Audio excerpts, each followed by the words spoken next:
এই যে লামিয়ার কবিতর সব খোপে খোপে, এই যে সব খোপে খোপে ঢুকছে। এই যে লামিয়ার কবিতর বাচ্চা দিয়েছে, দেখেন লামিয়ার কবিতর। লামিয়ার ভাই শখ করে কিনেছে, কিন্তু এখন লামিয়াই বেশি কবিতরকে ভালোবাসে। এই যে সব চালের উপরে দাঁড়িয়ে আছে, দেখেন আমাদের বাড়ির কবিতরগুলা সেই লক্ষ্মী। এই যে খোপে ডিম পেড়েছে, আগের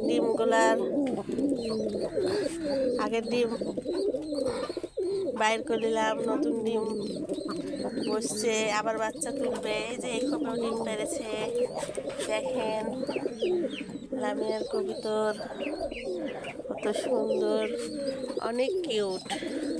লামিয়ার কবিতরগুলাকে, মুরগিগুলাকে লাইক কমেন্ট শেয়ার করে দিয়েন। আল্লাহ হাফেজ।